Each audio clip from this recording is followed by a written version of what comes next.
30 years after the collapse of the Soviet Union, on the banks of the Moskva River, the gleaming towers of a new business district stretch into the sky, presenting a confident picture of the new Russia.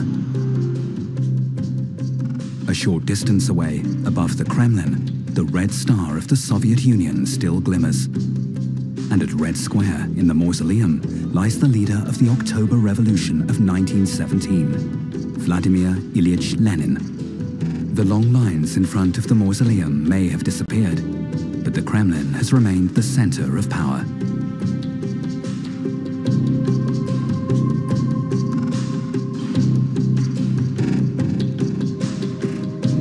It is led by Vladimir Putin, the president of the Russian Federation.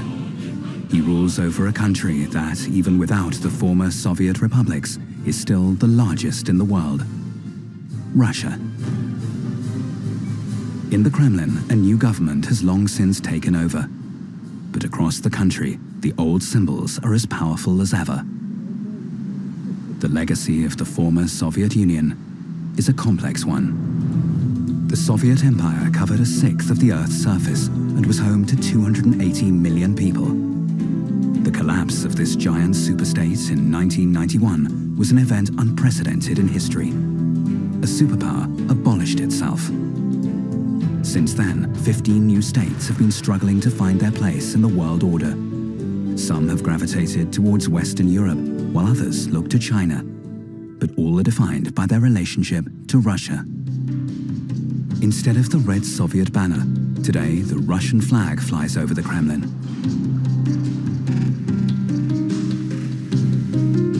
The collapse of the Soviet Union brought hopes of independence and prosperity for the former Soviet republics as well. But what remains of these dreams?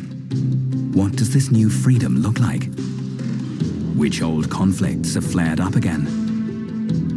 Who has won? Who has lost? And what role does Russia play in this post-Soviet power struggle?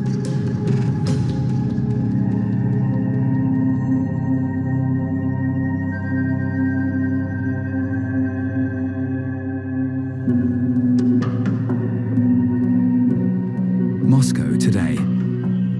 At first glance, the Russian capital looks much like any Western metropolis. Consumerism is in.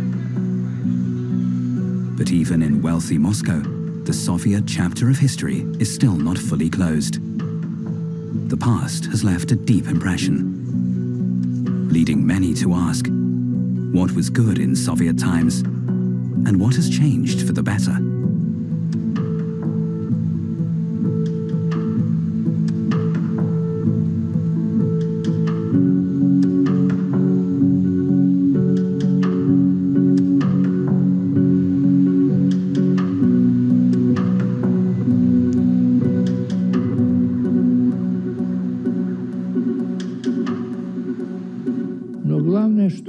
Everyone believed that things would continue to get better because of democracy.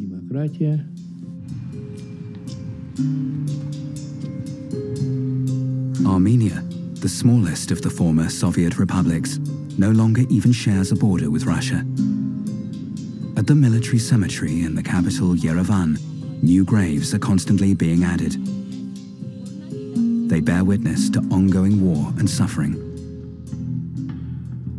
In the Caucasus, a permanent conflict has been raging for decades between Armenia and Azerbaijan. Both sides lay claim to the region of Nagorno-Karabakh, with its majority Armenian population. Fighting over this mountain enclave goes back to Soviet times, when gun battles and pogroms on both sides cost countless lives. For those caught up in the war, the scars run deep. Arvid Avenesian and his son Gevorg are Armenians who live in Nagorno-Karabakh. They were soldiers, like their friend Hraya Hovsepian. Yet they are also civilians. Arvid runs a sports school, his son studies computing, and their friend is a businessman. The most recent fighting ended in defeat, in part because Azerbaijan received military support from Turkey. The prospect of peace with their Azerbaijani neighbors has never seemed more remote than it does today.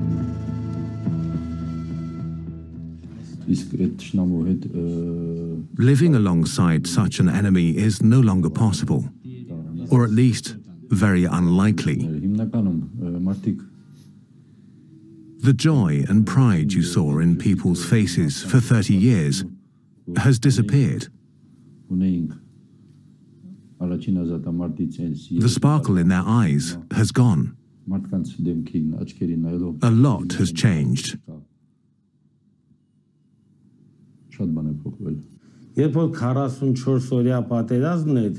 During the 44-day war, no Western country took any concrete measures to help us.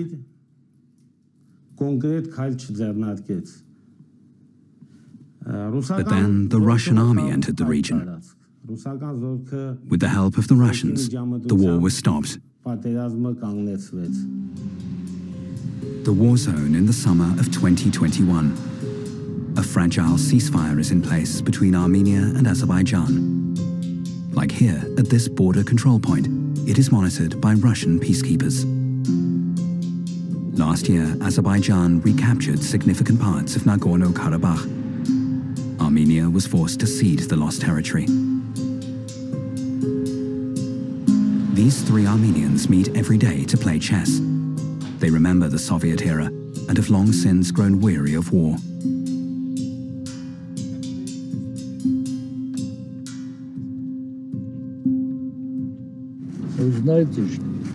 "30 years ago, we took their land. Now they've taken it back. If the Russians hadn't come, they would have slaughtered us. That's Islamic law." Freedom is to blame. Everyone was calling for it. It all began with Karabakh's independence. Lasting peace is still a distant prospect. The people here consider themselves Armenian. The country's flag is always present. Driving with Gagig Eliasyan into the war zone, he is the mayor of a small border village. We're about to enter a village where the Azerbaijani and Armenian sides are directly facing each other.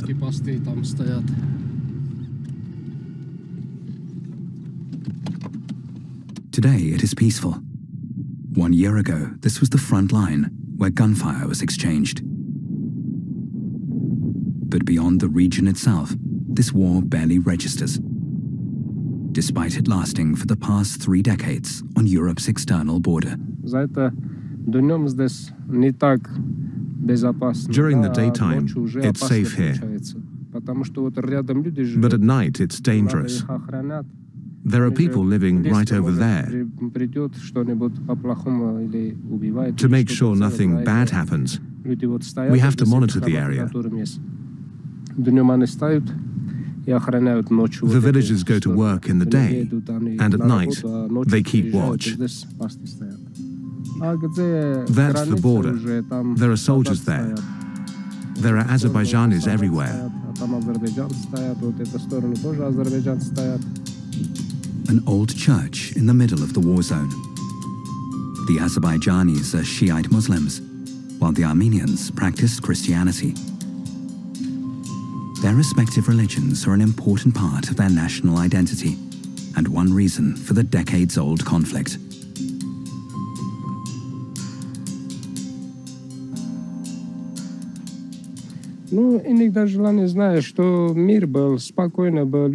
The people here, they just want to live in peace.